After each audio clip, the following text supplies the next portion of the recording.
Good morning बच्चों, मैं doctor Savita Shukla, assistant professor Pentium point technical college Rewa. आज ऑनलाइन क्लास में आप सबका स्वागत है। और ऑनलाइन क्लास के अंतर्गत चलिए आज हम एक टॉपिक लेते हैं, मार्केट, बाजार। अब मार्केट से तो आप सभी लोग परिचित होंगे, सभी जानते हैं कि बाजार किसे कहते हैं, कि जहाँ पर क्रेता विक्रेता इकट्ठे होकर वस्तु का क्रय विक्रय करें, वो बाजार है। अब केवल ये जरूरी नहीं है बाजार के लिए कि क्रेता विक्रेता एक ही स्थान पर एकत्रित हों और जब वो क्रय विक्रय करें तो ही बाजार कहलाए। उनके प्रतिनिधि भी संचार माध्यम से मतलब जैसे कि टेलीफोन है, मोबाइल है या ऑनलाइन के माध्यम से वो क्या कर सकते हैं कि सौदा कर सकते हैं। और इसके लिए ये भी आवश्यक नहीं है कि एक ही स्थान पर वस्तु का स्टॉक हो या एक ही स्थान पर सौदा किया जाए या उसी स्थान पर उसकी डिलीवरी हो। इसके लिए ये भी आवश्यक नहीं है। कभी कभी होता है कि जो वस्तु का जो स्टॉक होता है किसी एक स्थान पर होता है, उसके सौदे किसी दूसरे स्थान पर होते हैं और उसकी डिलीवरी किसी अन्य तीसरे स्थान पर होती है। तो ये भी जितनी भी क्रियाएं की जाती हैं, ये सारी क्रियाएं भी बाजार के अंतर्गत आती हैं। आजकल तो ऐसा होता है कि जो वस्तु के निर्माता होते हैं वो विदेशों में बैठे रहते हैं, साथ में जो वस्तु होती है वो भी विभिन्न देशों में होती हैं और उत्पादित होती हैं, और साथ में जो ग्राहक होते हैं वो भी अलग अलग देशों में फैले होते हैं। लेकिन संचार ऑनलाइन के माध्यम से, मोबाइल और इन सब चीजों के माध्यम से सारी चीजों की बुकिंग की जाती है और वस्तुओं का क्रय विक्रय किया जाता है। तो ये सारे क्षेत्र भी बाजार के अंतर्गत आते हैं। तो इस तरह से हम बाजार में कह सकते हैं कि जहाँ पर क्रेता विक्रेता जो क्रय विक्रय करते हैं वस्तुओं का, वो बाजार है। और दोनों में से यदि किसी भी एक की अनुपस्थिति वो बाजार के अंतर्गत नहीं आती है। अब हम आज देखेंगे कि बाजार का वर्गीकरण किस प्रकार किया गया है। तो बाजार का जो वर्गीकरण किया गया है वो मुख्य रूप से 6 आधारों पर किया गया है। क्षेत्र के आधार पर, समय के आधार पर, प्रतियोगिता के आधार पर, कार्य के आधार पर, वैधानिकता के आधार पर और वस्तु की प्रकृति के आधार पर। अब हम एक एक करके देखेंगे। तो सबसे पहले देखते हैं हम क्षेत्र के आधार पर बाजार का वर्गीकरण। तो क्षेत्र के आधार पर बाजार को 4 भागों में बांटा गया है। पहला है लोकल मार्केट, स्थानीय बाजार। स्थानीय बाजार में हम उन वस्तुओं को शामिल करते हैं जिन वस्तुओं की मांग बहुत उस केवल स्थान विशेष तक ही सीमित होती है। जैसे इसमें जैसे फल है, दूध है, दही है और मछली है, ये सारी बाजारों का जो मांग होती है केवल एक क्षेत्र विशेष तक ही ज्यादातर होती है, क्योंकि ये वस्तुएं जल्दी से खराब हो जाती है, शीघ्र खराब हो जाती है। इसके अतिरिक्त हम लोकल मार्केट के अंतर्गत कुछ भारी वस्तुओं को भी शामिल कर सकते हैं। भारी वस्तुओं में जैसे रेत है, चूना है, ईंट है, पत्थर है, ये सारी चीजों को हम एक स्थान से दूसरे स्थान कहीं बहुत दूर ले जाने में हमको दिक्कतें होती हैं, इसलिए हमको इसको लोकल मार्केट के अंतर्गत ही हम शामिल कर सकते हैं। दूसरा है प्रादेशिक बाजार। प्रादेशिक बाजार में जो वस्तु की जो मांग होती है वो लोकल मार्केट से थोड़ा ज्यादा व्यापक होती है और इसका क्षेत्र भी विस्तृत होता है। इसके अंतर्गत जो वस्तु की जो मांग होती है पूरे क्षेत्र या उस राज्य विशेष में ज्यादातर होती है। जैसे महाराष्ट्र में पगड़ी हो गई या राजस्थान की लाख की चूड़ियां होती हैं, तो इनकी जो मांग होती है ज्यादातर उन्हीं क्षेत्रों या उन्हीं राज्य तक ही ज्यादातर सीमित होती है। फिर तीसरा है नेशनल मार्केट, राष्ट्रीय बाजार। राष्ट्रीय बाजार होता है जिस वस्तुओं की मांगों को मतलब हम इन बाजार में उन वस्तुओं को शामिल करते हैं जिनकी मांग पूरे देश में व्यापक रूप से फैली होती है। जैसे हमारे यहाँ भारत में साड़ियां या चूड़ियां, कांच की चूड़ियां होती हैं, तो इनकी जो मांग होती है, इन वस्तुओं की जो मांग होती है पूरे देश में ज्यादातर राज्यों में इनकी की जाती है। तो इस तरह से ये जो मांग होती है पूरे वस्तुओं की मांग पूरे देश में होती है, इसलिए इसको नेशनल मार्केट कहते हैं। अंतर्राष्ट्रीय बाजार। अंतर्राष्ट्रीय बाजार में हम उन वस्तुओं को शामिल करते हैं जिनकी मांग पूरे विश्व में फैली हो। इन वस्तुओं में हम जैसे हीरा है, जवाहरात है, सोना है, चांदी है, कपड़ा है, ये मांग पूरे विश्व में सभी देशों के द्वारा की जाती है। तो ये वस्तुएं अंतर्राष्ट्रीय बाजार के अंतर्गत हम इनको शामिल कर सकते हैं। फिर दूसरा है वर्गीकरण समय के आधार पर। तो समय के आधार पर भी वर्गीकरण 4 प्रकार से किया गया है। पहला है अति अल्पकालीन, वेरी शॉर्ट पीरियड। अति अल्पकालीन बाजार में हम उन वस्तुओं को शामिल करते हैं जिनकी पूर्ति लगभग स्थिर होती है, सीमित होती, क्योंकि उत्पादक के पास इतना समय नहीं होता है कि वो पूर्ति को बढ़ा सके। इसमें भी हम ज्यादातर शीघ्र नष्ट होने वाली वस्तुओं को लेते हैं, जैसे दूध है, फल है, सब्जियां हैं, मिठाइयां हैं, इनको हम शामिल करते हैं। और इसमें भी वस्तु की कीमत निर्धारण में मुख्य प्रभाव मांग का ही होता है, क्योंकि पूर्ति तो स्थिर होती है, पूर्ति को हम मांग के अनुसार बढ़ा घटा सकते नहीं है, तो इसमें भी मुख्य प्रभाव मांग का ही होता है। दूसरा बाजार अल्पकालीन बाजार। अल्पकाल में हमारे पास या उत्पादक के पास इतना समय होता है कि वो कुछ मात्रा में पूर्ति को बढ़ा सकता है। कुछ मात्रा में मतलब यदि उसके पास जितना स्टॉक है और मांग बढ़ती है तो वो पूर्ति को उतनी मात्रा तक बढ़ा सकता है। इसमें बहुत समय तो नहीं होता है, लेकिन 6 महीने तक का समय इसमें लिया जा सकता है। तो ये बाजार आपका अल्पकालीन होता है।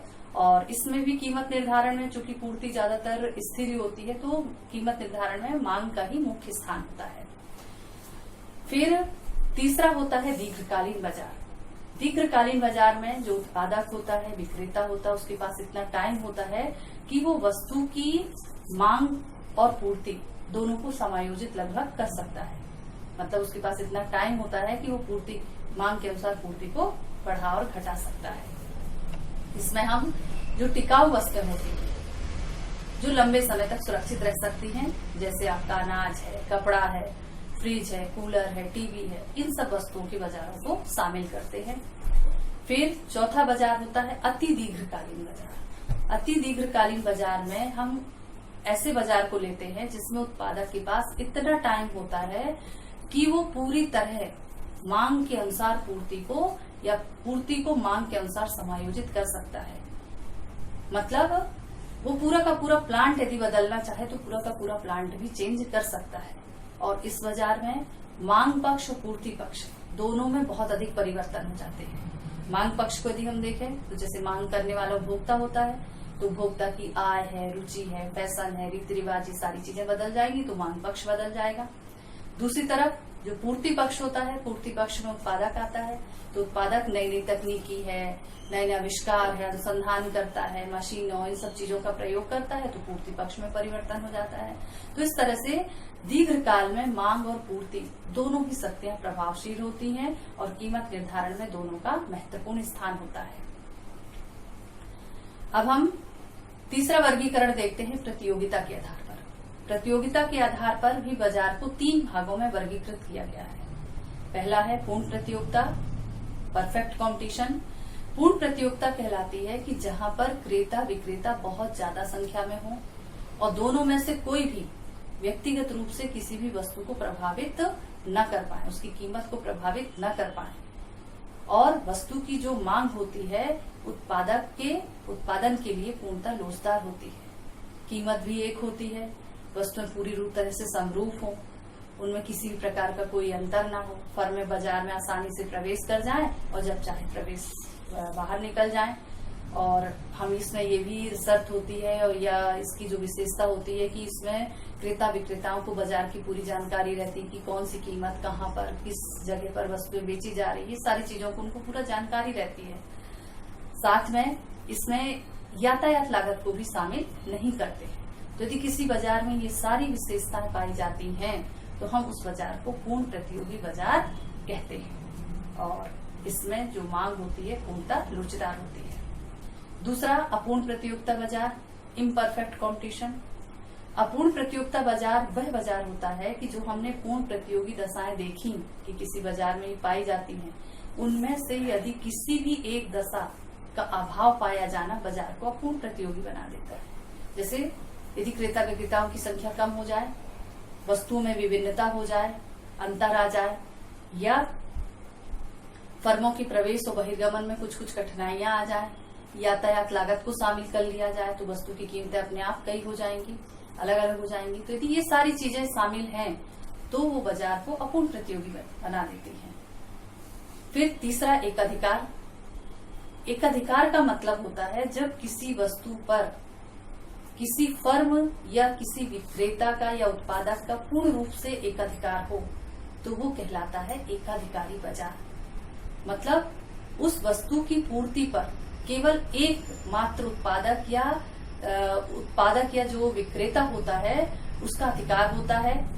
वस्तु की कीमत, वस्तु की पूर्ति पर उसका पूरा पूरा नियंत्रण होता है, वो कहलाता है एकाधिकारी बाजार।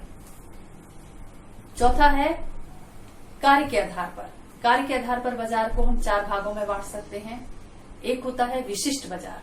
विशिष्ट बाजार में हम उन वस्तुओं को शामिल करते हैं जिन वस्तुओं का मतलब केवल एक ऐसी वस्तु को शामिल करते हैं जहां एक ही तरह का बाजार को शामिल करते हैं जहां पर एक ही तरह की वस्तुएं बेची जाती हैं।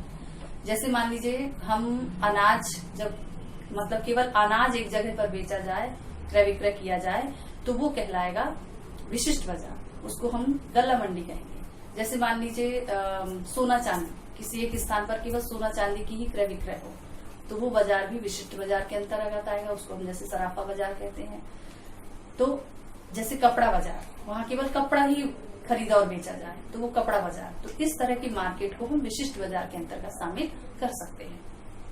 मिश्रित बाजार, मिश्रित बाजार में हम ऐसी वस्तुओं के बाजार को शामिल करते हैं जहां पर सब मिली जुली वस्तुएं खरीदी और बेची जाती हैं। मतलब जहां पर अनाज भी है, कपड़ा भी है और सोना चांदी भी है, सारी वस्तुएं मिली जुल के वहां पर खरीदी और बेची जाए, तो वो मिश्रित बाजार के अंतर्गत आता है। इसी तरह से नमूनों के द्वारा बाजार, तो आज हम देखें तो वर्तमान समय में जो मिल होती हैं, फर्में होती हैं, वो नमूनों के द्वारा अपने प्रतिनिधियों से नमूनों के आधार पर ऑर्डर लेते हैं और नमूनों के आधार पर उनकी पूर्ति करते हैं। तो ये बाजार आज वर्तमान समय में ज्यादा प्रचलित है और उसी के आधार पर क्रय विक्रय किया जाता है। फिर ग्रेड के आधार पर बाजार का वर्गीकरण किया गया है। तब ग्रेड के आधार पर बाजार, तो आज भी वर्तमान समय में वस्तुओं की श्रेणी या उसकी ग्रेडों के आधार पर भी उसका क्रय विक्रय किया जाता है। जैसे गेहूं है, चावल है, उनकी जो श्रेणियां या ग्रेड निर्धारित कर दिए जाते हैं और उसी के आधार पर वस्तु की कीमत को तय करके उनका क्रय विक्रय किया जाता है।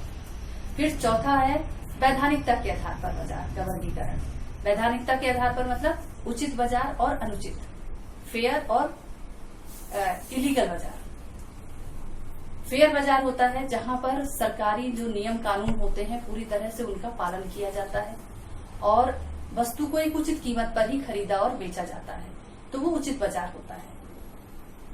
अवैध बाजार कहलाता है जहां पर सरकार के नियम कानूनों का कोई भी पालन न किया जाए और जो विक्रेता होता है या उत्पादक होता है केवल अपना हित देख के वस्तु की कोई भी कीमत को बढ़ा सकता है, वो कहलाता है आपका अवैध बाजार।